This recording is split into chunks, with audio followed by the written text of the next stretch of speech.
Now let's summarize the ideas around using action to conquer fear and to build confidence and get moving towards success. First, be active, not passive. Strive to be someone who does things. Be a doer, not a don'ter. Don't wait until conditions are perfect to act. Conditions will never be perfect. Expect future obstacles and difficulties and solve them as they arise. Remember that ideas alone won't bring success. It's important to dream, but your ideas have value only when you act on them. Use action to cure fear and gain confidence. Do what you fear doing, and the fear of doing it disappears. Try it and see. Don't waste time getting ready to act. If you have trouble getting started, use the mechanical method to move your spirit. Don't wait for the spirit. We're talking about self-confidence and the things that help build it, as well as the things that can destroy it. One of the major obstacles to building self-confidence is often your own memory. Lack of confidence is one result of what I call a mismanaged memory. Here's how a mismanaged memory works. Your brain is a lot like a bank. Every day you make thought deposits in your mind bank, and these thought deposits grow and become your memory. When you settle down to think, or when you face a problem, in effect you say to your memory bank, "What do I already know about this?" Your memory bank automatically answers and supplies you with bits of information relating to this situation that you've deposited on previous occasions. Your memory, then, is the basic supplier of raw material for your new thought. Now, the teller in this memory bank of yours is very reliable. He does exactly what you tell him to do. If you approach him and say, "Mr. Teller, let me withdraw some thoughts I deposited in the past proving I'm inferior to just about everybody else," he'll say, "Right away, sir. Recall how you failed 2 times previously when you tried this? Recall what your 6th grade teacher told you about your inability to accomplish things? Recall what you overheard your fellow workers saying about you last week?" And so on and so forth. This teller will continue digging out of your brain thought after thought that proves you're inadequate. But suppose you visit this memory teller and you give him this request. "Mr. Teller, I face a difficult situation. Can you supply me with any thoughts that will give me reassurance?" And again, the teller says, "Right away, sir." But this time, he delivers thoughts you deposited earlier that say you can succeed. Recall that excellent job you did in a similar situation before? Recall how much confidence Mr. Sawyer placed in you. Recall the respect your friends have given you for your abilities in this area, and so forth. Your teller lets you withdraw the thought deposits that you want to withdraw. After all, it's your bank. So there are 2 specific things you can do to build confidence through efficient management of your memory bank. First, deposit only positive thoughts in your memory bank. After all, everyone faces plenty of unpleasant, embarrassing, and discouraging situations. But unsuccessful and successful people deal with these situations in opposite ways.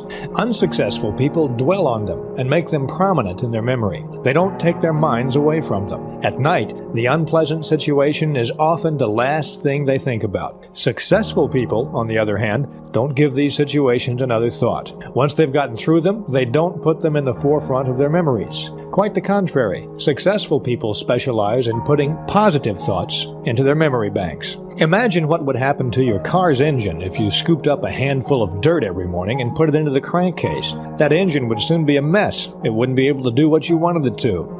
Negative thoughts have the same effect on your mind and your confidence. They produce needless wear and tear on your mental motor. They put you on the side of the road while others drive ahead. So get in the habit of depositing positive thoughts into your memory bank. Just before you go to sleep, count your blessings. Recall the many good things you can be thankful for. Your family, your friends, your health. Recall the good things you saw people do today and the good things you heard them say. Recall your own personal victories and accomplishments, large and small. Go over the reasons why you're glad to be alive. The second thing you can do to build confidence through efficient management of your memory bank is to withdraw only positive thoughts from it. When you're alone with your thoughts, driving your car or having a quick lunch, or maybe on a business trip alone in the evening, don't dwell on whatever problems or troubles may be in your life at the moment. Remember instead the positive things, the good times you've had, the successes, the reasons that you're doing as well as you are. Mental health professionals tell us that some people create, in effect, their own private museums of mental horror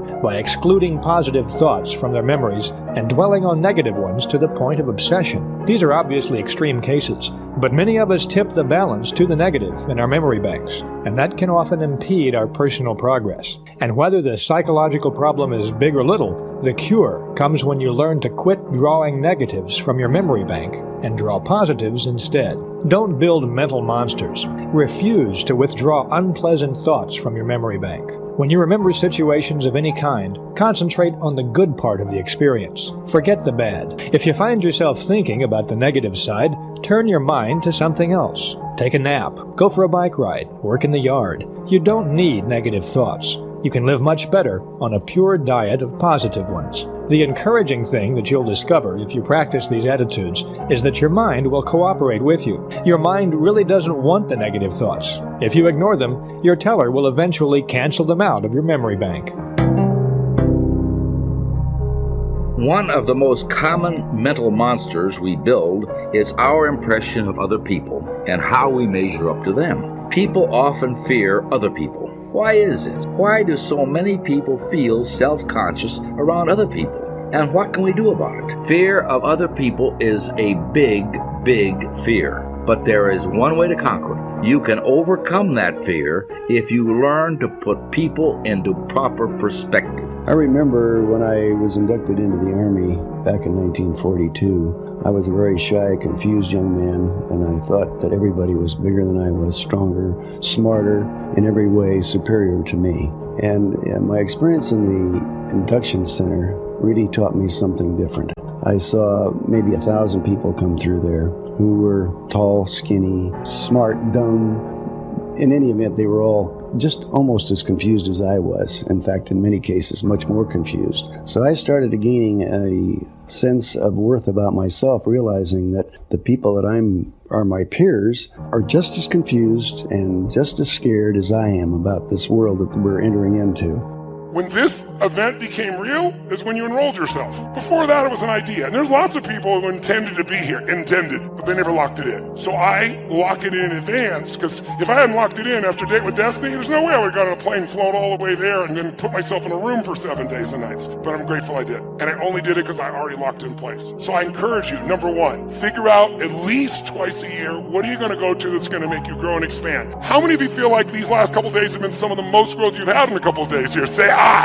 Then why settle for this one time? Again, I'm happy to do it with you. I have other programs if you want to come, but you're not limited to me. I don't care where you go. But before you leave here, you should schedule what's next. Do you know why? Because how many were looking forward to this for a long time and very excited about this? I'm curious. How many were quite scared about this shit? By the way, I'm curious. But here's what's interesting. After you achieve a goal, have you ever done this? Worked your ass off, achieved a goal, and you feel good, and then there's kind of a drop. Because we need something compelling to be going after, so we keep growing. So I always, right before I achieve a goal, I immediately set what the next thing is, and I lock it in my schedule, because otherwise there's that drop. And if I have the next thing, it's like you're going from peak to peak, as opposed to peak to drop to peak to drop. How many follow what I'm talking about here? Say aye. And the other thing I've learned, I taught this to all my children. And one time my daughter was talking to me, and she's like, Dad, you're so brilliant. And I said, you're absolutely right.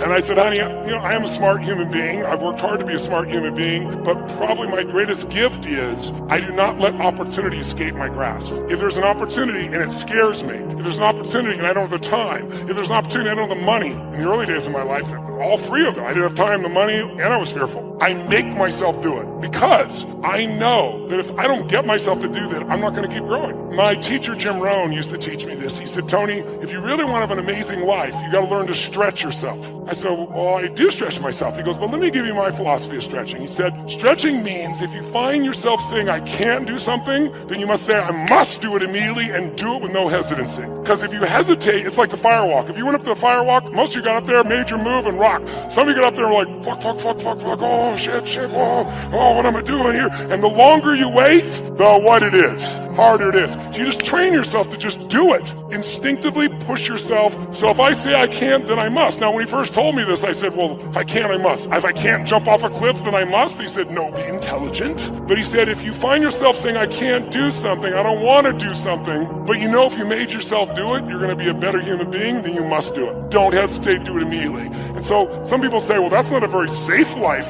That's not a very secure life. If you want security, go to prison. If you want freedom, this is how you live.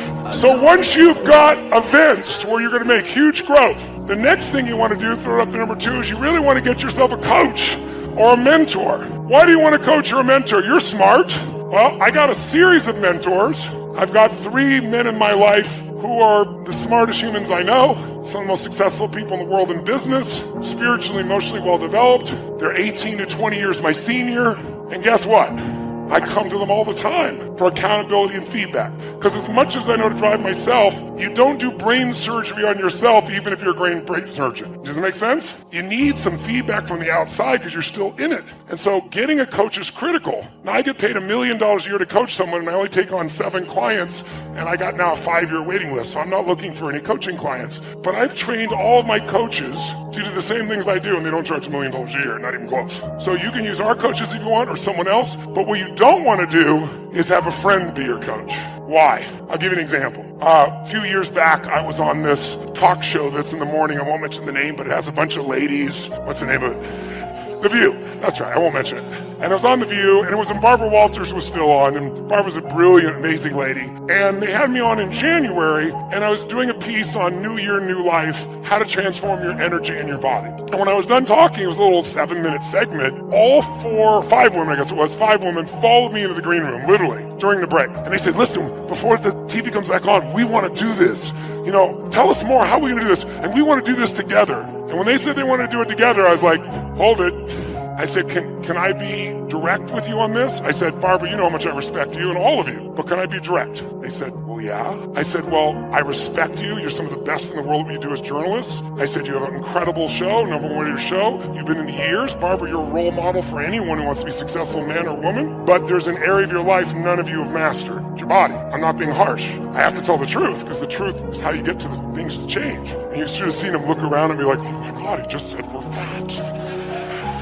I didn't say they're fat. I said you haven't mastered this area of your life. And I said, here's the problem. If you guys get together now and none of you have mastered this area and you're all friends, you'll do this for 2 or 3 days, but about the 3rd or 4th day in, one of you's going to go, I want to go to Starbucks and have a mocha smocha something, whatever that shit's called, right? And someone else can say, no, we got to work out. And they go, but can't we just stop for a few minutes? And then someone else will say, well, we could stop for a few minutes. And then you're fucked.